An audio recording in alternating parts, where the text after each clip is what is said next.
జిల్లాల ఆర్థిక అసమానతలు, వెనుకబాటుతనం. ఆంధ్ర రాష్ట్రంలో జిల్లాల పునర్విభజన అనంతరం తొలిసారిగా జిల్లాల వారీగా 26 జిల్లాల స్థూల ఉత్పత్తి గణాంకాలను రాష్ట్ర ప్రభుత్వం ఇటీవల విడుదల చేసింది. ఈ వివరాల దృష్టాంతం జిల్లాల మధ్య అసమానతలు, వెనుకబాటుతనం, సంపద కేంద్రీకరణ అలాగే వ్యవసాయ, పారిశ్రామిక, సేవా రంగాల్లోనూ వాటి ఉత్పత్తి విలువల్లో చోటు చేసుకుంటున్న ఆందోళనకర పరిణామాలు, వాటి పర్యవసానంగా రాష్ట్ర ఆర్థిక రంగంలో ఎలాంటి మార్పులు జరుగుతున్నాయో తెలియజేస్తున్నాయి. Director of economics and statistics planning department విడుదల చేసిన గణాంకాల ప్రకారం 2023-24 ఆర్థిక సంవత్సరంలో 14.39 లక్షల కోట్లుగా రాష్ట్ర స్థూల ఉత్పత్తి (ఎస్జిడిపి) నమోదైంది. ఇందులో వ్యవసాయ రంగం నుండి 4.53 లక్షల కోట్లు, పారిశ్రామిక రంగం నుండి 3.41 లక్షల కోట్లు, సేవా రంగం నుండి 5.33 లక్షల కోట్లు ఆదాయం వచ్చిందని, అలాగే రాష్ట్ర తలసరి ఆదాయం 2,42,479గా ఉందని తెలిపింది.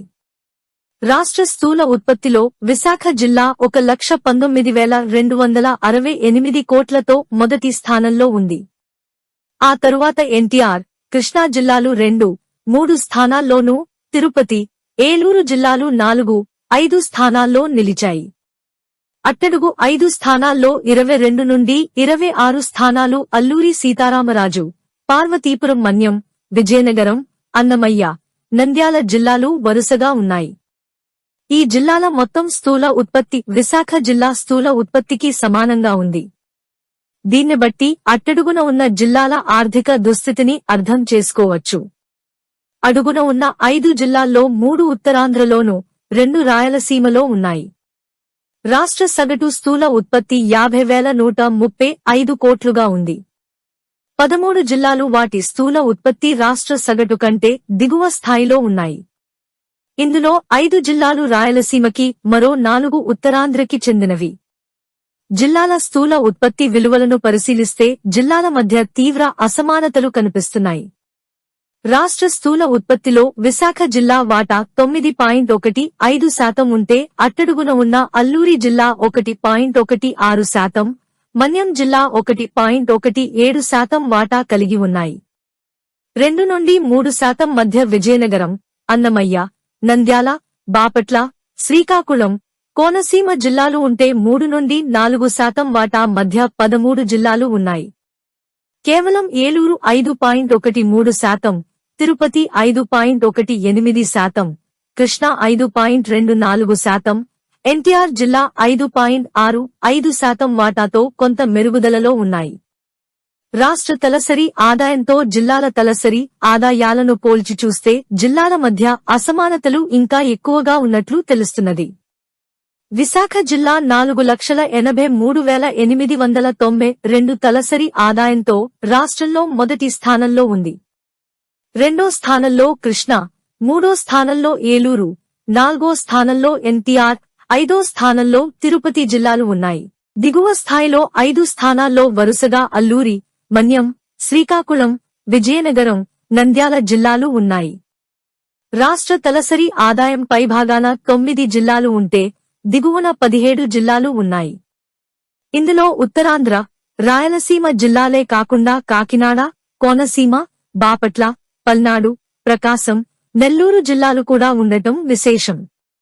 జిల్లాలకు సంబంధించిన స్థూల ఉత్పత్తులను, వాటికి చోదక శక్తులుగా ఉన్న రంగాల ఉత్పత్తులు, ఉత్పత్తి కేంద్రాలు లేదా మండలాలను పరిశీలిస్తే జిల్లాల మధ్య అసమానతలే కాకుండా జిల్లాలోనే వివిధ మండలాల మధ్య నెలకొన్న అంతరాలను కూడా గుర్తించొచ్చు. వ్యవసాయ రంగ ఉత్పత్తుల్లో రాష్ట్రంలో ఏలూరు, కృష్ణా, అనంతపురం, పశ్చిమ గోదావరి, నెల్లూరు జిల్లాలు వరుస 5 స్థానాల్లో ఉన్నాయి. ఇందులో కూడా ఆయా జిల్లాల స్థూల ఉత్పత్తిలో ఏలూరు జిల్లా 63.21%, కృష్ణా జిల్లా 47%, పశ్చిమ గోదావరి జిల్లా 44.57% వ్యవసాయం నుండి ఆదాయం వస్తున్నది. దీనికి ప్రధాన కారణం చేపలు, రొయ్యల సాగుబడి. ఉదాహరణకు 2022-23లో ఏలూరు జిల్లా స్థూల ఉత్పత్తి 66,834 కోట్లు. ఇందులో చేపలు, రొయ్యల ద్వారా 20,860 కోట్లు ఆదాయం వచ్చింది. మొత్తం జిల్లాలో 24 మండలాలు ఉంటే 11 మండలాల్లో చేపలు, రొయ్యల సాగు జరుగుతున్నది. ఇందులో కూడా కలిదిండి, ముదినేపల్లి, కైకలూరు, మండవల్లి మండలాలు చేపలు, రొయ్యల ఉత్పత్తిలో అగ్రభాగాన ఉన్నాయి. కృష్ణా జిల్లా స్థూల ఉత్పత్తి 68,301 కోట్లు ఉంటే ఇందులో చేపలు, రొయ్యల నుండి 20,860 కోట్లు వస్తున్నది.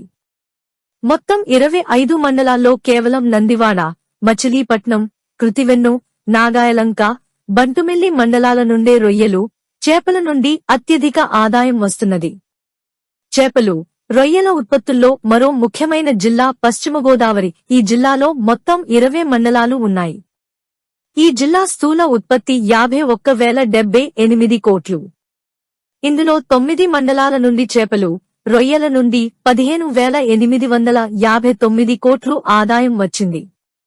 ఈ జిల్లాలో కూడా పెనుగొండ, ఆకివీడు, ఇరగవరం, ఎలమంచిలి, గణపవరం, భీమవరం మండలాలు అగ్రభాగంలో ఉన్నాయి. ఆ తరువాత ఉండి, ఆచంట, కాళ్ల మండలాలు ఉంటాయి. అనంతపురం జిల్లా వ్యవసాయ ఉత్పత్తిలో ముఖ్యంగా ఆహార పంటలైన తృణధాన్యాలు, పప్పుల ఉత్పత్తిలో రాష్ట్రంలో అగ్రశ్రేణిలో ఉంది. ఈ జిల్లా స్థూల ఉత్పత్తి 63,767 కోట్లు ఉంటే ఇందులో ఆహార పంటల నుండి 19,116 కోట్లు వస్తున్నది. నెల్లూరు జిల్లా ఆహార పంటలు, పశు పోషణ, పౌల్ట్రీ, పాలు, మాంసం, చేపలు, రొయ్యల మిశ్రమంగా ఉంది. మరో ముఖ్యమైన అంశం రొయ్యలు, చేపల ఉత్పత్తిలో ముఖ్యమైన పాత్ర పోషిస్తున్న ఏలూరు, కృష్ణా, పశ్చిమ గోదావరి జిల్లాల్లో మరో మార్పు కూడా చోటు చేసుకుంటున్నది. ఈ జిల్లాలు చేపలు, రొయ్యల తరువాత పశుపోషణ నుండి అత్యధిక ఆదాయం పొందుతున్నాయి.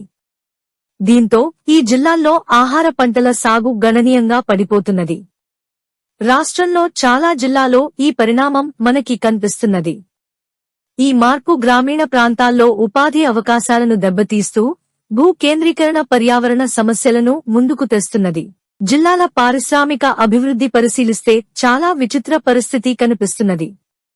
విశాఖపట్నం జిల్లా రాష్ట్రంలో పారిశ్రామికీకరణలో అనేక దశాబ్దాల నుండి ముందు భాగంలో ఉంది.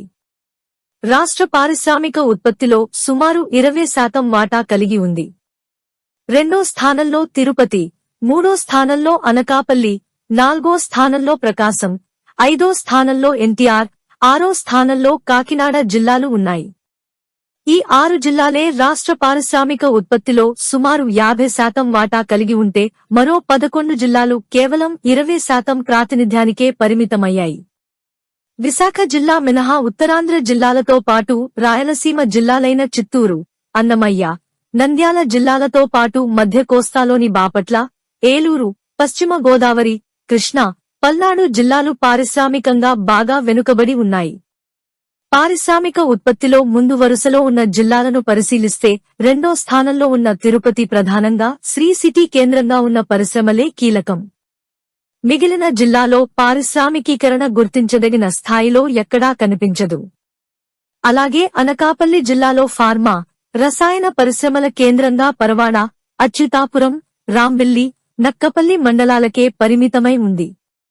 జిల్లా స్థూల ఆదాయంలో సగభాగం ఈ 4 మండలాల పరిశ్రమల నుండే వస్తున్నది. ఈ 2 జిల్లాలు రాష్ట్రంలో వస్తు తయారీకి ప్రధాన పారిశ్రామిక కేంద్రాలుగా ఉన్నాయి.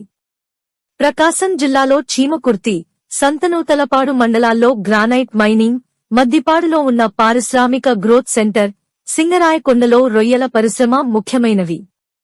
మొత్తం జిల్లా పారిశ్రామిక ఉత్పత్తిలో ఈ 3 మండలాలలో ఉన్న గ్రానైట్, రొయ్యల పరిశ్రమలే 65% ఉత్పత్తి విలువ కలిగి ఉన్నాయి. ఎన్టీఆర్ జిల్లాలో నిర్మాణ రంగం కేంద్ర బిందువుగా ఉంది.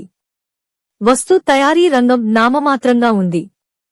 సత్యసాయి, కాకినాడ, తూర్పుగోదావరి, గుంటూరు, కడప, విజయనగరం, శ్రీకాకుళం జిల్లాల్లో ఒక్కో జిల్లాలో ఒక్కో ప్రాంతంలో కొద్ది పరిమాణంలో కొన్ని పరిశ్రమలు నెలకొన్నాయి. ఈ కేంద్రాలు ఆ జిల్లాల ప్రజల జీవితాలను ప్రభావితం చేసేలా లేవు. సేవా రంగంలో జిల్లా కేంద్రాలు ఆధారంగా పెద్ద నగరాల చుట్టూ ఆర్థిక కార్యకలాపాల కేంద్రీకరణ కొనసాగుతున్నది. ఎన్టీఆర్ జిల్లా 61.68%, గుంటూరు జిల్లా 57.63%, విశాఖపట్నం 49.68%తో ఆయా జిల్లా స్థూల ఉత్పత్తిలో భాగస్వామ్యం వహిస్తున్నాయి. అల్లూరి, మన్యం, బాపట్ల, అనకాపల్లి, అన్నమయ్య జిల్లాలు సేవా రంగంలో అట్టడుగున ఉన్నాయి. 15 జిల్లాలు వాటి జిల్లా స్థూల ఉత్పత్తిలో సేవా రంగం వాటా 35% లోపే ఉన్నాయి. రియల్ ఎస్టేట్, రవాణా, బ్యాంకింగ్ కార్యకలాపాలు సేవా రంగ విలువలో సగభాగానికి ప్రాతినిధ్యం వహిస్తున్నాయి.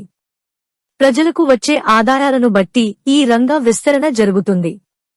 కానీ రాష్ట్ర విభజన అనంతరం రాష్ట్ర స్థూల ఉత్పత్తిలో సేవా రంగం వాటా 44.13% నుండి 40.16% క్షీణించింది.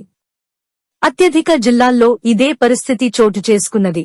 స్థూలంగా గడిచిన 10 ఏళ్లలో రాష్ట్ర ఆర్థిక వ్యవస్థలో వ్యవసాయ పారిశ్రామిక, సేవా రంగాలు తీవ్ర మార్పులకు గురయ్యాయి. కొన్ని జిల్లాల్లో వ్యవసాయ రంగంలో దాని అనుబంధ రంగాల ఉత్పత్తి గణనీయంగా పెరుగుతూ వస్తున్నది. ముఖ్యంగా పశుపోషణ, పౌల్ట్రీ, పాలు, మాంసం, చేపలు, రొయ్యలు ఉత్పత్తి పెరుగుదల వల్ల వ్యవసాయ ఉత్పత్తి విలువ పెరుగుతున్నది. ఫలితంగా రాష్ట్ర జిడిపిలో 2014-15లో 30.39% వ్యవసాయ రంగం వాటా ఉంటే 2023-24కి 34.14% పెరిగింది. ఆహార పంటలు దారుణంగా పడిపోతున్నాయి. దీని నుండి వచ్చే ఆదాయం కూడా క్షీణిస్తున్నది. పారిశ్రామిక రంగం ఎదుగుబొదుగు లేకుండా 25.69%కే పరిమితమైంది. ముఖ్యంగా వస్తు తయారీ రంగంలో పెరుగుదల లేదు. కేవలం 4 జిల్లాల్లో అది కొన్ని మండలాలకే పారిశ్రామికీకరణ పరిమితమైంది. ప్రభుత్వ ప్రకటనలకు భిన్నంగా వాస్తవ పారిశ్రామికాభివృద్ధి ఉంది. రాష్ట్ర విభజన అనంతరం కూడా వెనుకబడిన జిల్లాలు రాష్ట్ర విభజన పూర్వ స్థితిలోనే కొనసాగుతున్నాయి. వివిధ జిల్లాల స్థూల ఉత్పత్తి, తలసరి ఆదాయాల్లో ఇది స్పష్టంగా కనిపిస్తున్నది. జిల్లాల మధ్య అంతరాలు తగ్గకపోగా వ్యవసాయ రంగ ఉత్పత్తి పెరిగినా వ్యవసాయ రంగంపై ఆధారపడ్డ ప్రజల ఆదాయాలు పడిపోవడం, ఉపాధి కోల్పోవడం చోటు చేసుకుంటున్నది. భూ కేంద్రీకరణ పెరుగుతూ వ్యవసాయ రంగంలో పెట్టుబడి చొచ్చుకుపోతున్నది. సహజ వనరులు, ప్రభుత్వ ఆస్తుల కేంద్రీకరణగా కొన్ని ప్రాంతాల్లో పారిశ్రామిక పెట్టుబడి విస్తరిస్తున్నది. ఈ ఆందోళనకర పరిస్థితులను రూపుమాపే దిశగా ప్రస్తుత చంద్రబాబు కూటమి ప్రభుత్వం చర్యలు చేపట్టకపోగా స్వర్ణాంధ్రప్రదేశ్ విజన్ 2047 పేరుతో చేపట్టబోతున్న విధానాలు జిల్లాల మధ్య, జిల్లాల్లోని మండలాల మధ్య, ప్రజల మధ్య తీవ్ర ఆర్థిక అసమానతలను పెంచుతాయనటంలో ఎలాంటి సందేహం లేదు. వ్యాసకర్త doctor B Gangarao, cell 9490098792. Welcome to our YouTube channel. Don't forget to like, subscribe and share the videos.